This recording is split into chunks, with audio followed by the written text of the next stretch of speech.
আসসালামু আলাইকুম। আশা করছি সবাই ভালো আছো। তো আজকের ইনফরমেশন এন্ড টিপস নিয়ে তোমাদের যে বিষয়টা নিয়ে আলোচনা করব সেটা হচ্ছে তোমাদের পরবর্তী 50 দিনের রুটিন। তো তোমরা কিভাবে তোমাদের 50 দিনের রুটিনটা সাজাবা সেই বিষয়টা নিয়ে আলোচনা করব। আর রুটিনের বিষয়টা হচ্ছে আমার বাস্তব এক্সপেরিয়েন্স থেকে আমি যেটা বলবো, আমি আমার লাইফে অনেক রুটিন বানিয়েছি, সেটা এসএসসি লাইফে, এইচএসসি লাইফে, মানে স্কুল লাইফে অনেক রুটিন করেছি। দু একদিন রুটিনটা মেনটেন করা পসিবল হয়, এরপর আর কখনো পসিবল হয় না। তো দেখা যায় যে রুটিনগুলো পর্যায়ক্রমে আমরা বানাতে থাকি, কিন্তু মেনটেন করাটা অনেক কঠিন হয়ে যায়। আচ্ছা, আজানটা শেষ হোক, দেন আমরা আলোচনায় ফিরে আসবো। ওকে, আমরা যে বিষয়টা নিয়ে আলোচনা করব সেটা হচ্ছে তোমাদের 50 দিনের রুটিন। তো 50 দিনের রুটিনটা প্রস্তুত করার পূর্বে আমি কয়েকটি কথা বলবো। তার মধ্যে প্রথম হচ্ছে তোমাদের যে তিনটা গ্রুপ, সায়েন্স, কমার্স, আর্টস। তো এখানে সায়েন্সে যারা আছো তাদেরকে একটু তুলনামূলক একটু বেশি পড়তে হবে, বেশি বুঝতে হবে। এরপর আর্টসে যারা আছো তাদেরকে বেশি পড়তে হবে, আর বেশি পড়তে হবে অর্থাৎ মুখস্থ বিদ্যাটা বেশি করতে হবে আর্টসে যারা আছো। আর কমার্সে যারা আছো তাদের মধ্যে প্র্যাকটিসটা বেশি করতে হবে। তো তোমাদের পরীক্ষা, যে সাবজেক্টগুলোর পরীক্ষা হবে সেই সাবজেক্ট অনুযায়ী তোমরা যে পড়াশোনাগুলো করবে, 50 দিনের রুটিনের মধ্যে তোমরা যে কাজটা করবা সেটা হচ্ছে তোমাদের ঈদের জন্য, অর্থাৎ সামনে যেহেতু ঈদ আছে, ঈদের জন্য তোমরা অনলি 3 ডেজ, এই 3 ডেজ পড়াশোনা করবা না।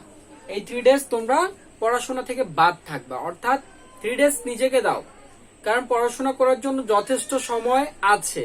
একটু বেশি পড়াশোনা করো, তবে ঈদে তোমরা 3 দিন পড়াশোনা থেকে বিরত থাকো। দেন তোমাদের যে দিনগুলো আছে সেই দিনগুলোর মধ্যে তোমরা চেষ্টা করবা মিনিমাম 50 দিন পড়াশোনা করার জন্য। তো আমি প্রথমে বলবো প্রতিটা সাবজেক্টই তোমাদের পড়তে হবে 45 মিনিটস, এর বেশি পড়া যাবে না। যাবে না কথাটা ভুল, উচিত না। অর্থাৎ কেউ যদি চাও পড়তে পারো, তাতে আমার কোনো আপত্তি নেই। তবে ব্রেইনের একটা যে মানে বলতে গেলে যে কার্য প্রক্রিয়া এবং ব্রেইনের যে কার্যকারিতা, তা 45 মিনিটের উপর একটানা কোনো কিছু করলে সেটা কাজ ঠিক মতো ব্রেইন নিতে পারে না। অর্থাৎ আমি সাজেস্ট করব যে কোনো সাবজেক্ট 45 মিনিট পড়ে 10 মিনিটস একটা ব্রেক দিবা, তারপর তুমি আরেকটা সাবজেক্ট 45 মিনিট পড়ে 10 মিনিটস আরেকটা ব্রেক দিবা। তো এভাবে তোমরা সাবজেক্টগুলো নিজেরা সাজিয়ে নিবা। তো আমার কাছে মনে হয় যে রুটিনটা যদি তোমরা নিজেরা প্রিপেয়ার করো সেটাই বেস্ট হবে। তারপর আমি একটা রুটিন মেক করে দিচ্ছি। প্রথমে আমি কমার্সে যারা আছো তাদের জন্য রুটিনটা মেক করব, কিভাবে আমরা ওই পড়াশোনাগুলো কমপ্লিট করার জন্য ওই রুটিনটা ভালোভাবে ফলো করব।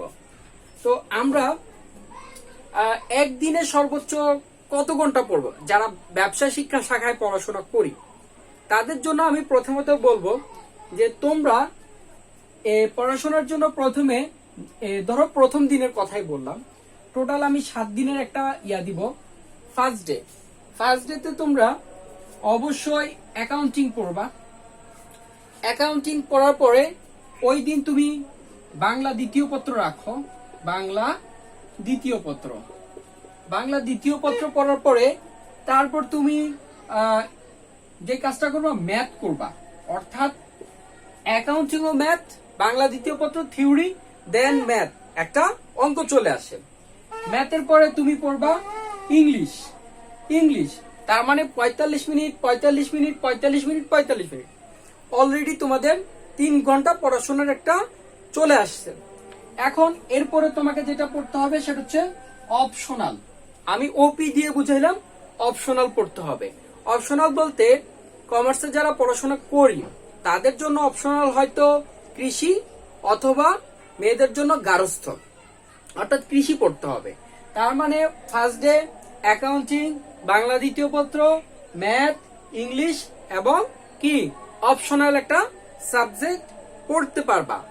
তারপরে তুমি যেটা করবা, এখানে ইংলিশ যেটা বুঝাইছি, এখানে ইংলিশ সেকেন্ড পড়বা। ইংলিশ সেকেন্ড পড়ার পর অপশনাল পড়ার পর তোমাকে চলে যেতে হবে মুখস্থ বিদ্যায়। মুখস্থ বিদ্যা অর্থাৎ ইংলিশের মুখস্থ বিদ্যাগুলো কি কি? যেরকম আমাদেরকে প্যারাগ্রাফ শিখতে হবে, ডায়লগ শিখতে হবে, তারপর আমাদেরকে সিভি শিখতে হবে, তারপর ফর্মাল লেটার শিখতে হবে, নোটিশ কমপ্লেট। সেখানে ইংলিশে আমি কি করবো, মুখস্থ বিদ্যাটা শিখে নিব। তার মানে 45 মিনিট এখানে 6টা সাবজেক্ট একটা দিনে পড়বো। একটা দিনে 6টা সাবজেক্ট পড়বো। 6টা সাবজেক্ট পড়তে গেলে আমার খরচ হবে মাত্র 4.5 ঘন্টা। তো আমি 4.5 ঘন্টা ধরলাম, অর্থাৎ আমার 4.5 ঘন্টা যদি খরচ হয়, আলটিমেটলি এটা হচ্ছে প্রথম দিনের গল্প। ধরো তুমি প্রথম দিনটা শনিবার থেকে শুরু করলাম বা রবিবার থেকে শুরু করলাম, এটা তোমার ইচ্ছা। তারপর তুমি সেকেন্ড ডেটা যেহেতু এখানে অ্যাকাউন্টিং আমরা করছি, এজন্য তুমি এখানে কি করবা, ফিন্যান্স পড়ো। তারপর তুমি বাংলা প্রথম পত্র নিয়ে আসো, বাংলা প্রথম। এরপর ম্যাথ নিয়ে আসো, ম্যাথটা চেষ্টা করবা মোটামুটি কন্টিনিউ রাখার জন্য। এরপর হচ্ছে ইংলিশ সেকেন্ড রাখো। দেন তুমি আবার অপশনালটা চলে যাও, দেন ইংলিশটা মুখস্থ বিদ্যাটা পড়ো। এটা হচ্ছে সেকেন্ড ডে। থার্ড ডে আবার তুমি কি করবা, থার্ড ডেতে তুমি এসে এখানে তুমি বিজনেস এন্টারপ্রেনিউরশিপটা পড়বা। এখানে এসে তুমি বাংলা দ্বিতীয় পত্রটা পড়বা। তারপর আবার তুমি এখানে ম্যাথটা করবা। ম্যাথের পরে তুমি যেটা করবা সেটা হচ্ছে এখানে ইংলিশ ফার্স্ট পার্টের যে সিন প্যাসেজ গুলো আছে, সেই প্যাসেজ গুলো আস্তে আস্তে পড়া শুরু করবা। দেন তুমি এখানে অ্যাকাউন্টিং পড়বা। এরপরে তোমার মানে 2 দিন অপশনাল পড়ার পরে তৃতীয় দিন অ্যাকাউন্টিং পড়বা। এটা হচ্ছে নিয়ম। তারপর তুমি যে কাজটা করবা, এখানে তুমি আবার বাংলা কি করবা, প্রথম পত্রটা পড়ো। বাংলা প্রথম পত্র, যেহেতু বাংলা প্রথম পত্র খুবই হার্ড, এজন্য বাংলা প্রথম পত্র পড়ো। তার মানে এই যে প্রথম 3টা দিনের দিলাম, এখন এই 3 দিনটাই আবার তুমি চতুর্থ দিন থেকে শুরু করো। মানে যেটা তুমি ফার্স্ট ধরছো সেটাকে তুমি ফোর্থ দিয়ে কাউন্ট করো, যেটাকে সেকেন্ড ধরছো সেটাকে তুমি ফিফথ দিয়ে কাউন্ট করো, যেটা থার্ড ধরছো সেটাকে তুমি 6 দিয়ে কাউন্ট করো। ওকে, আর 7 ডেতে গিয়ে এই পড়াশোনাগুলো কি করবা, রিভিশন দিবা।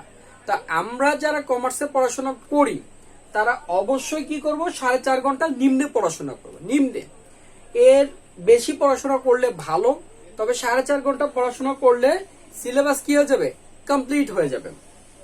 অ্যাকাউন্টিং আমরা তাহলে 2 দিন রাখছি, মানে এই সপ্তাহের মধ্যে অ্যাকাউন্টিং পাচ্ছি 4 দিন, ফিন্যান্স পাচ্ছি 2 দিন, ব্যবসা উদ্যোগ পাচ্ছি 2 দিন, বাংলা দ্বিতীয় পত্র পাচ্ছি 4 দিন, বাংলা প্রথম পত্র পাচ্ছি 4 দিন, ইংলিশ ফার্স্ট 2 দিনই যথেষ্ট, কারণ সিন প্যাসেজ গুলো একটু প্র্যাকটিসের মধ্যে আনতে হবে। ম্যাথ আমরা রেগুলার পাচ্ছি, ইংলিশ সেকেন্ড গ্রামারের জন্য 4 দিন পাচ্ছি, অপশনাল সাবজেক্টটা 4 দিন পাচ্ছি, ইংলিশ যেগুলো মুখস্থ করব সেগুলো আমরা 4 দিন পাচ্ছি। এই হচ্ছে একটা সপ্তাহের তোমার রুটিন। এখন একটা সপ্তাহ যদি রুটিন হয় তাহলে 7 সপ্তাহ তোমাদের পড়াশোনা করতে হবে। কিভাবে, 7 7 49। তা আমি 50 দিনের রুটিন তোমাদের ফিক্সড করে দিছি। তো 50 দিনের রুটিনের মধ্যে তোমরা ঠিক এইভাবে কি করবা, পড়াটা কমপ্লিট করবা।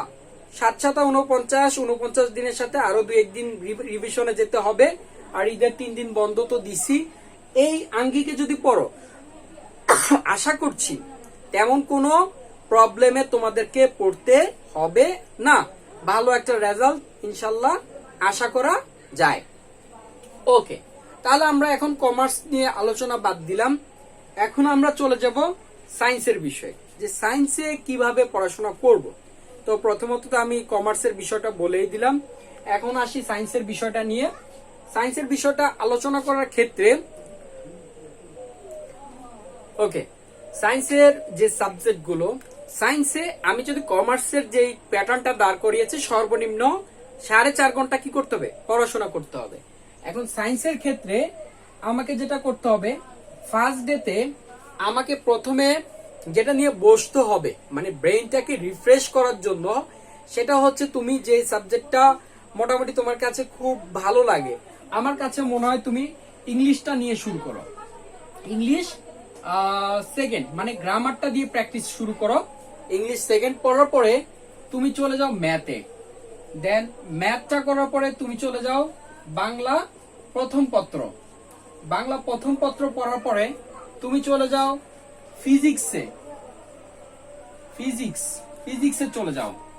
দেন তুমি চলে যাও বাংলা দ্বিতীয় পত্রে। দেন চলে যাও তোমার হায়ার ম্যাথে। যাদের হায়ার ম্যাথ আছে তাদের হায়ার ম্যাথ করবা, otherwise optional subject higher math অথবা ও পি 1 2 3 4 5 6। তারপর তোমাকে ওই দিন আরো একটা সাবজেক্ট বেশি পড়তে হবে। তার কারণ হচ্ছে সায়েন্সের সাবজেক্টগুলোর তুলনায় একটু তোমাদের নিজেদের মধ্যে বেশি চর্চা রাখতে হবে, বেশি সময় ব্যয় করতে হবে। সেদিন তুমি যেটা পড়বা সেটা হচ্ছে কেমিস্ট্রি। কেমিস্ট্রিটা ভালো করে তোমাদের কমপ্লিট করতে হবে। তাহলে ফার্স্ট ডেতে 1টা 2টা 3টা 4টা 5টা 6টা 7টা আরেকটা সাবজেক্ট পড়তে হবে, সেটা হচ্ছে ইংলিশ। সেটা কিসের? সেটা মুখস্থ, অর্থাৎ মুখস্থ পাঠটা পড়তে হবে। প্রতিটা সাবজেক্টে 45 মিনিট করে, অর্থাৎ 45 45 45 45 3 ঘন্টা, 45 45 45 45 3 ঘন্টা। অর্থাৎ সায়েন্সের জন্য তোমাদের বরাদ্দ হচ্ছে 6 ঘন্টা, অর্থাৎ তোমাদের সর্বনিম্ন 6 ঘন্টা পড়াশোনা করতে হবে। ইংলিশ সেকেন্ড প্র্যাকটিস করলাম, দেন ম্যাথ প্র্যাকটিস করলাম, মাথাটা আরো রিফ্রেশ হয়ে গেল। দেন বাংলা প্রথম পত্রে গদ্য পদ্য পড়ে একটু ভালো লাগলো। এরপর ফিজিক্সের কিছু ম্যাথ করলাম। এরপর বাংলা দ্বিতীয় পত্রের অবজেক্টিভটা নিয়ে একটু ঘাটাঘাটি করলাম। হায়ার ম্যাথে চলে গেলাম, ম্যাথটা প্র্যাকটিস করার পরে কেমিস্ট্রিতে চলে আসলাম। দেন ইংরেজির মুখস্থ বিদ্যাটা কমপ্লিট করে একটা দিনের পড়া ক্লোজ করব। দেন সেকেন্ড ডেতে যেটা করব, সেকেন্ড ডেতে আমরা শুরু করব বায়োলজি দিয়ে। কি? বায়োলজি দিয়ে। বায়োলজি দিয়ে শুরু করব। দেন এরপর আমি কি ম্যাথ করতে হবে। এরপর আমাকে ম্যাথের পরে চলে যেতে হবে বাংলা প্রথম পত্র। বাংলা প্রথম পত্রের পরে আমাকে যেটা করতে হবে সেটা হচ্ছে ইংলিশ সেকেন্ড প্র্যাকটিস করতে হবে। ইংলিশ সেকেন্ডের পরে আমাকে ফিজিক্স করতে হবে। ফিজিক্স করার পরে আমাকে যেটা প্রাধান্য দিতে হবে সেটা হচ্ছে বাংলা দ্বিতীয়। বাংলা দ্বিতীয় করা, তাহলে কয়টা হলো? 1 2 3 4 5 6। এরপর আমাকে যেটা করতে হবে হায়ার ম্যাথ করতে হবে। হায়ার ম্যাথ যেটা অপশনাল। দেন লাস্ট যেটা আমাকে পড়তে হবে সেটা হচ্ছে কেমিস্ট্রি। কি পড়তে হবে? কেমিস্ট্রি। তাহলে 1 2 3 4 5 6 7 8 8টা সাবজেক্ট কি আমাকে পরবর্তী দিনও পড়তে হবে। বায়োলজির পর ম্যাথ, বাংলা প্রথম পত্র, ইংরেজি দ্বিতীয়, ফিজিক্স বাংলা দ্বিতীয় পত্র, হায়ার ম্যাথ, কেমিস্ট্রি। ইংলিশ দ্বিতীয় পত্রে গ্রামারকে বুঝিয়েছি, গ্রামার। তারপর তোমার থার্ড ডেতে আসো। থার্ড ডেতে তুমি ইংরেজি ফার্স্ট স্টার্ট করো। ফার্স্ট মানে সিনথেসিসটা দিয়ে স্টার্ট করো। দেন তুমি ম্যাথটা করো। ম্যাথ করার পরে চলে যাও তোমার ফিজিক্সে। ফিজিক্স আমি 3 দিনই রেখেছি, ফিজিক্সটা রেগুলার রাখবা। দেন তুমি বায়োলজি করো। বায়োলজি 2 দিন করবা। তারপরে হচ্ছে তোমার যেটা করতে হবে ইংলিশ মুখস্থ বিদ্যাটা রাখতে হবে। 1 2 3 4 5। এরপর আমাকে বাংলা দ্বিতীয় পত্র রাখতে হবে। দেন বাংলা প্রথম পত্র রাখতে হবে। তার মানে আমাকে English first, math, physics, biology, আর লাস্ট একটা সাবজেক্ট রাখবো সেটা হচ্ছে তোমার বেসিক্যালি আমাকে যেটা রাখতে হবে সেটা হচ্ছে ইংলিশ সেকেন্ড। অর্থাৎ এই হচ্ছে তোমাদের 3 দিন এই ফার্স্ট যেটা সেটাকে আবার 4th ডেতে শুরু করবা, সেকেন্ড যেটা সেটা 5th ডেতে শুরু করবা, থার্ড যেটা সেটা 6th ডেতে শুরু করবা। তো এইভাবে 7 ডেতে গিয়ে এগুলো আবার কি রিভাইজ দিবা প্রতিটা পড়াশোনা করার আগে। অর্থাৎ 45 মিনিট তো পড়াশোনা করবা, কিন্তু 45 মিনিটের পুরো 15 মিনিট রিভিশন দিবা, আধা ঘন্টা মূল পড়াটা পড়বা। প্রতিটা পড়া শুরু করার আগে 15 মিনিট আগের পড়াটা রিভিশন দিবা, আধা ঘন্টা মূল পড়াটা পড়বা। বেশি পড়াশোনা নাই। সুতরাং এইভাবে পড়লে আমরা এগিয়ে যেতে পারবো। অর্থাৎ যেটা আমরা আলোচনা করেছি সেটা হচ্ছে সায়েন্সের জন্য সায়েন্সকে সর্বনিম্ন ডেইলি 6 ঘন্টা পড়াশোনা করতে হবে। তো এখন আমরা আলোচনা করব যেটা সেটা হচ্ছে আর্টস থেকে অর্থাৎ মানবিক থেকে আমরা কি ধরনের মানে কোন সাবজেক্টগুলো কত সময় ধরে পড়বো সেই বিষয়টা নিয়ে আলোচনা করব। ওকে, তাহলে এখন আমি লাস্ট যেটা মানবিক শাখার জন্য সুন্দর একটা রুটিন মেক করে দিচ্ছি। তো প্রথমে ফার্স্ট ডেতে আমরা যেটা পড়বো তাদের পড়াশোনাটা একটু মুখস্থ বিদ্যা টাইপের হবে, তাই একটু বুঝে তাদেরকে যতটুকু 20 মিনিট পড়লে 20 মিনিটই খুব মনোযোগ দিয়ে পড়তে হবে। কয়েকটি সাবজেক্ট তখন কারোর সাথে কোনো কম্প্রোমাইজ বা কনসিডার করা যাবে না। তো প্রথমে তোমরা যেটা শুরু করবা সেটা হচ্ছে ইংরেজি গ্রামার দিয়ে শুরু করবা, ইংলিশ সেকেন্ড। তারপর তুমি শুরু করো ইতিহাস।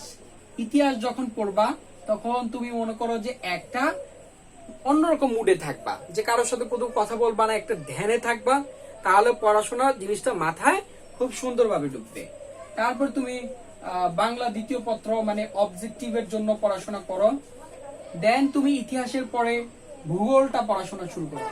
ভূগোলটা পড়ার সময় একটু যেহেতু সাবজেক্টিভ বিষয় খুব মনোযোগ দিয়ে তোমাকে ভালোভাবে পড়তে হবে। দেন তুমি ম্যাথটা করো। ম্যাথ করার পরে তোমাকে পৌরনীতি, পৌরনীতিটা খুব ভালোভাবে পড়তে হবে। এই হচ্ছে তোমাদের মানে প্রথম দিনের যে পড়াশোনার যে রুটিনটা। এর সাথে শুধুমাত্র একটা সাবজেক্ট তোমরা একটু বাড়িয়ে পড়বা, সেটা হচ্ছে ইংলিশ মুখস্থ। অর্থাৎ তোমাদের কয়টা 1 2 3 4 5 6 7 7টা সাবজেক্ট কি করতে হবে খুব ভালোভাবে কমপ্লিট করতে হবে। তার মানে 6টা সাবজেক্টে 4.5 ঘন্টা আর 7টা সাবজেক্টে প্রায় 5 ঘন্টা, 5 ঘন্টা 15 মিনিট, সোয়া 5 ঘন্টা তোমাদের সর্বনিম্ন পড়তে হবে। কমার্সের জন্য ডেইলি 6টা সাবজেক্ট, হ্যাঁ 6টা সাবজেক্ট রাইট। আর আর্টসের জন্য 7টা সাবজেক্ট, আর সায়েন্সের জন্য 8টা সাবজেক্ট পড়াশোনা করতে হবে। দেন সেকেন্ড ডেতে যেটা করতে হবে সেটা হচ্ছে সেকেন্ড ডেতে এসে ইংলিশ সেকেন্ড পড়াশোনা করতে হবে। দেন ম্যাথ করতে হবে, এরপরে ম্যাথ, এরপর বাংলা প্রথম পড়তে হবে, তারপর হচ্ছে ইংলিশ মুখস্থ পড়তে হবে, তারপর হচ্ছে যেহেতু ইতিহাস বড় এজন্য ইতিহাস পড়তে হবে। তারপর তোমার ইতিহাসের পর ভূগোলটা পড়তে পারো, ওই দিন ভূগোল পড়তে পারো। তারপর হচ্ছে তোমার ওপি পড়তে পারো। ওপি বলতে অপশনাল সাবজেক্ট, এটা অর্থনীতি আছে তোমাদের অথবা কৃষি আছে। অর্থাৎ এইভাবে তোমরা সেকেন্ড ডে সাজাতে পারো। থার্ড ডেতে তোমরা যেটা করবা সেটা হচ্ছে ইংলিশ ফার্স্ট পার্টের সিন প্যাসেজ গুলো ভালো করে পড়বা। দেন তুমি ম্যাথ রাখবা।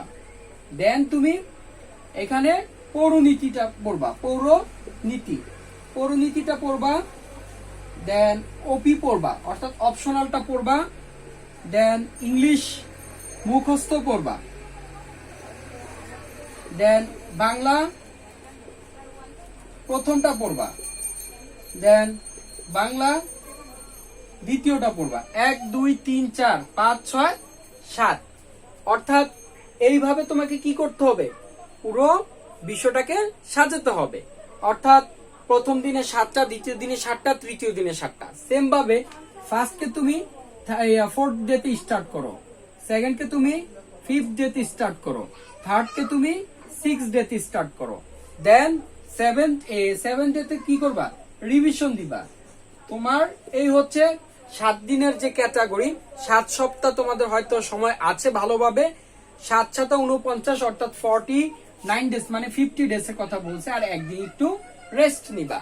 অর্থাৎ বিন্দাস, অর্থাৎ পরীক্ষার আগের রাত্রে পড়বা না, একটু কম পড়বা। অর্থাৎ এই হচ্ছে তোমাদের আর্টসের 50 দিনের রুটিন। এখন প্রথম দিন তৃতীয় দিন এভাবে তো আর দেওয়া যাবে না, একটা ধারাবাহিকতা রাখবা। দেখি কে কতটুকু এই সাবজেক্ট গুলো মেনটেন করতে পারে, কে কতটুকু এই রুটিনটা মেনটেন করতে পারে। তবে লাস্ট একটা কথা বলছি, রুটিন কখনো তোমাকে ভালো ফলাফল দিবে না। তবে কথা একটা সত্য কথা, সেটা হচ্ছে পড়াশোনা একটা ধারাবাহিকতা রাখতে হবে। যে একদিন আমি 10 ঘন্টা পড়লাম, একদিন আমি 1 ঘন্টা পড়লাম, একদিন আমি পড়লামই না, হবে না। তোমাকে যদি মনে হয় যে আমি ডেইলি 3 ঘন্টা পড়বো, পড়ো। ডেইলি 2 ঘন্টা পড়বো, পড়ো। তবে যে ধারাবাহিকতা থাকা দরকার সেটা রাখতে হবে। এখন রুটিন মেনটেন করতে গিয়ে একদিন 7 ঘন্টা পড়লা, পরের দিন আর নাই, হবে না। অর্থাৎ তুমি রুটিন মেনটেন করে পড়ো, ভালো করতে পারবা। আর যদি কৌশল অবলম্বন করে কম সময়ে এবং কম মানে টেকনিক অ্যাপ্লাই করে তুমি যদি মনোযোগ দিয়ে 10টা মিনিটও পড়ো, এটাই যথেষ্ট।